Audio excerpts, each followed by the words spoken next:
Ant-Man and the Wasp: Quantumania is one of the most disappointing movies I've seen in a long time, based on the trailer, based on what this movie theoretically was supposed to do, and based on what we actually got. Now, a lot of people on the internet.com will tell you that the reason why the Marvel is no good is because the Marvel is trying to replace all of their heroes with their lady counterparts. However, I actually think fundamentally there's bigger problems than that, and that's what we're going to talk about today. But before I get into that, this video is not sponsored. I don't got any more sponsors for the month, so what we're going to do is thank the website members who sign up over on actualjusticewarrior.com/join and then get into the movie review. You're an interesting man, Scott Lang. So you're an Avenger. You have a daughter. So Ant-Man, for lack of a better term, is a bit of an enigma in the MCU. You have Paul Rudd starring as the titular character. He's actually wonderful. Most people really like him. However, each and every one of his movies never seem to meet the threshold, especially after the first Ant-Man movie. And this, in my opinion, is largely due to the fact that the first one had heavy influence from Edgar Wright, and Peyton Reed, his replacement 80% of the way through, has not been able to elevate the franchise in any of the subsequent sequels. Now, a lot of people talk about how they're trying to center the female characters. In the second movie, they try to center the Wasp. In this movie, they try to center Ant-Man's daughter because they're going to do little kid Avengers. And that definitely plays a role in the movie. And the fact that Evangeline Lilly is not good as this character and has no chemistry with Paul Rudd also hurts the movie, but overall, there's a lack of creativity in the Ant-Man franchise that is sorely missing due to the fact that they cut out Edgar Wright. I mean, one of the things that I could not help but notice is the fact that this movie takes place entirely within the quantum realm, and they show you some cool things of going into it and all of that, but after a little while, it just becomes an area where there's some humanoids, there's some alien-looking people, there's some living trees, basically, but not like Groot-style living planted trees. But it's kind of lame, and when you're watching the movie, you realize that there's just not all that much creativity behind it. I mean, the shots in the first Ant-Man movie, where he goes into the quantum realm, likely heavily influenced by Edgar Wright, had more to it than what was presented to us in this movie, which could have been any generic alien world. Not to mention, we never get any idea of what the Pym particles actually do in the quantum realm, considering the fact that you have to shrink down to be subatomic in order to get there.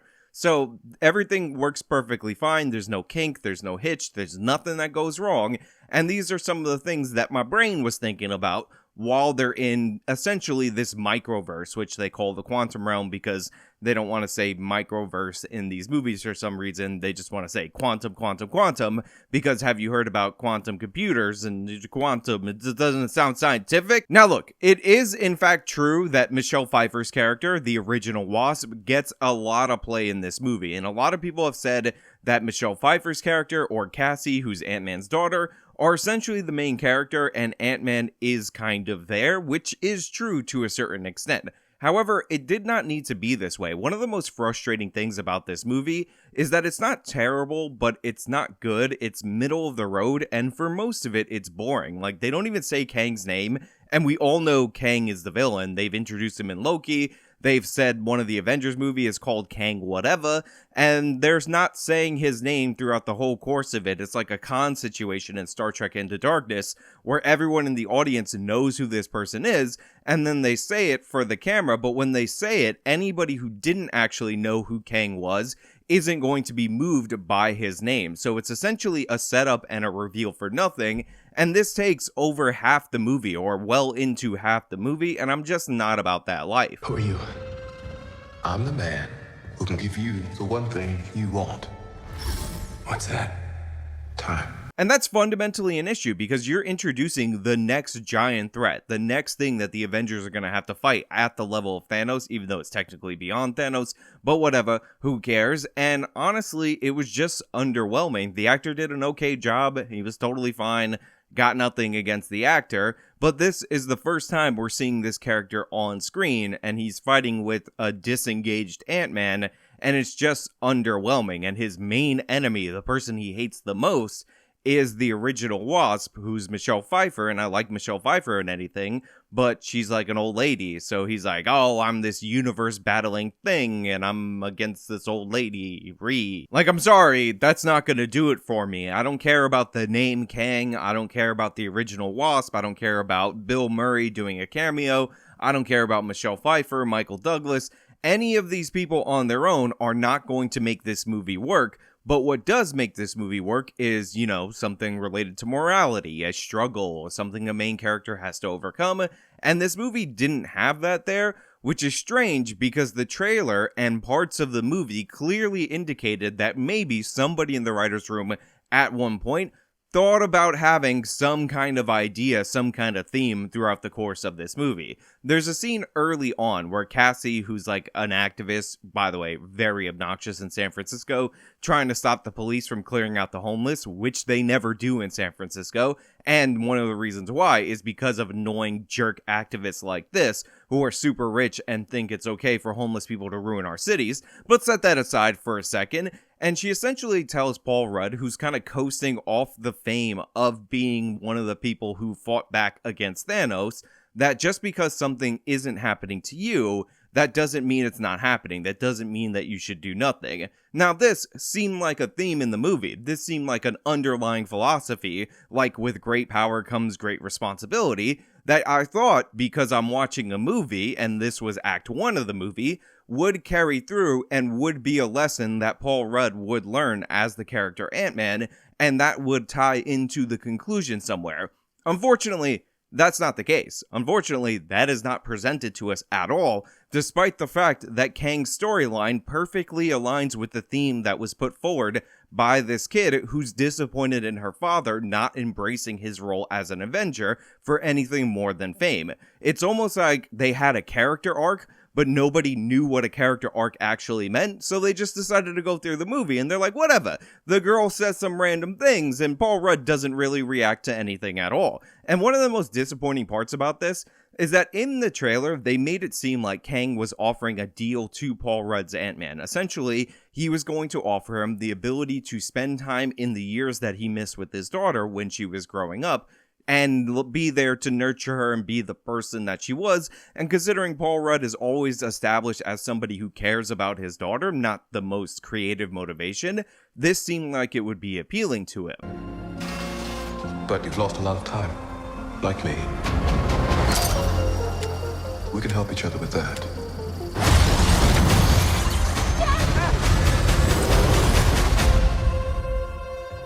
Who are you? I'm the man who can give you the one thing you want. What's that? Time. But unfortunately, the trailer lied to us, and not in a good way, because it turns out this was a deal offered to Janet Van Dyne in order to spend time with Hope Van Dyne, and she didn't take it because this was offered in flashback, and it really had no impact on the story going forward. It was just to establish that Kang was a bad guy. You know Kang's a bad guy because every character tells you Kang's a really bad guy. It can rewrite existence and shatter timelines. You cannot trust him. I don't care who this guy is. I just lost so much. He can give us a second chance. And this is where I got really frustrated with the movie. This is where I got really annoyed with the movie, because there's a scene in flashback where Michelle Pfeiffer's character touches a thing that essentially links up to Kang's brain when she's helping him in the past, and she realizes that Kang intends to wipe out all these different universes in the multiverse, and that motivates her to destroy his power source, and then she ends up escaping out of the quantum realm like she did, I think, in Ant-Man 2. Whatever, doesn't matter, don't really care, not that interested, but you understand that that's like a concluded arc for Janet Van Dyne way back when, and now all of the characters in the quantum realm are reminding you that that is a concluded arc, rather than that being an arc in the movie specifically for the main character, specifically Ant-Man. What should have happened in this movie, and you guys will know that this is 100% true as I present it to you, is that Paul Rudd should have linked up with this guy's mind. He should have seen all the destruction of the multiple universes in the whole multiverse and all of that, And he should have understood what Kang's underlying philosophy was, because he's not destroying all the universes in the multiverse just to kill a bunch of people. The reason he's doing it, which was explained in Loki and could have been explained in a shorter condensed version here, is because when you let the main timeline branch out over and over and over again, it ends up creating all these different versions specifically of Kang, and that will ultimately lead to the death of the entire universe.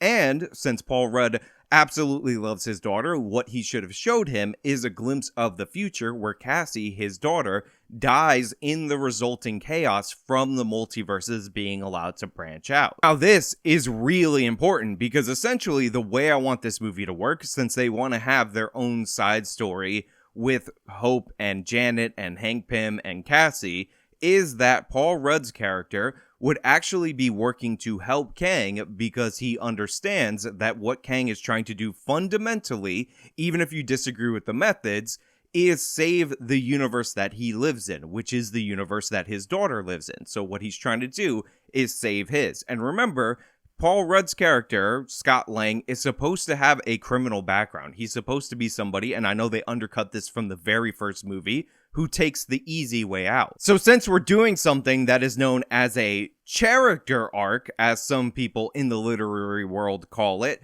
what Paul Rudd fundamentally wanted to do was save the universe with his daughter in it, because that's all he cares about. And to him, he's saving his whole entire universe, which, by the way, is technically all the universes, because it's either, as the options were presented to him by Kang, let the multiverse go out of control and wipe out everyone, or let one universe survive and that can fade off the multiverse. And if you let the whole multiversal war, whatever, go through, his daughter is going to be a casualty of that war, and he's gonna see her die. Like, he's gonna witness it happening. Instead of that, in this movie, we essentially get him threatening to kill the daughter in front of him, and him being like, yeah, I'll do whatever you want, aka a significantly weaker motivation that you knew fundamentally he was going to turn and try to flip on Kang at the end. Now, as you might be able to tell, I don't like passive characters. I don't like weaker motivations. What I like is moral question marks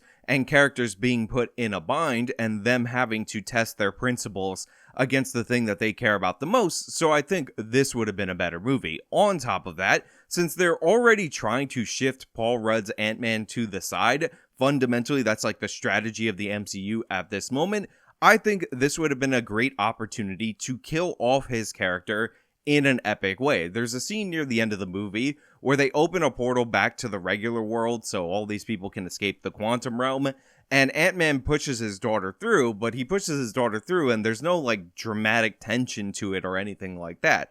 What they should have done is have him succeed. This guy fires up his stupid whatever engine, and yes, I don't care what it's called, and then Paul Rudd's like, okay, this will lead to me being happy with my daughter. However, his daughter, who used to see him as his hero, sees him as a villain, is disgusted with him. This is all my fault. You may not want her to watch this. We had a deal. And Paul Rudd can't seem to convince her of that. And then you get the line that repeats from the first part of the movie, where she says, just because it's not happening to you doesn't mean you should do nothing, doesn't mean you shouldn't care about it. And this could not be a more true situation, considering we're dealing with other universes that they didn't even know that existed, but she still expects him to be the hero and defend those lives in those other universes. It is not on him to play God and sacrifice all of them for their universe and specifically for her. That's not the world that she wants to live in. So then when you actually have your end fight scene, it's over the portal, it's Ant-Man who shoves his daughter out of the way then, versus Kang, single combat, and this is how he's going to eventually fall. Like, we're going to lose Ant-Man here because he's trying to redeem himself for trying to take the easy way out earlier. You thought you could win. I don't have to win. We both just have to lose. All of the elements of this are easily visible in the trailer. You have a true moral bind being put forward for Scott Lang. You have Scott Lang deciding to side with Kang and all of that. Unfortunately, when you watch the movie, you find out that they decided to go with much weaker motivations, and it appears like the people who cut this trailer together understood what this movie should have been, rather than Peyton Reed and the team over at Marvel. I think it would be absolutely amazing and tragic to see Paul Rudd feebly fight against Kang, somebody who he helped empower, end up losing his life, but the portal closes and it seems like you have a solid victory. However, unfortunately, because he has the Pym particles on him, or whatever reason, in your end credit scene, Kang is able to escape out of the Quantumverse, and essentially he did sow the seeds from his own demise. Paul Rudd went out like a hero, but it's tragic in that he still couldn't save the day, and he still couldn't prevent what's coming. Also, in the alternative, because I really like Paul Rudd and it would actually upset me to kill him off, I think it would have been a great thing for Hank Pym to put on the Ant-Man suit, something that he's refused to do for years and years and years. Obviously, you would remind people of this earlier on in the movie, and he would come in and he would rescue Scott Lang in the end, and he would make the sacrifice. But the thing is, you need a sacrifice in a movie like this. If you're going to set up the ultimate villain, you have to have the ultimate villain, not just everybody's told that he's the ultimate villain, but actually do something horrific. And having MODOK in the movie and it being the guy who was Yellow Jacket from the first Ant-Man movie is just not going to cut it. And again, if you already establish early on in the movie a philosophical tagline for the movie, you need to use it in the third act of the movie. I don't have to win.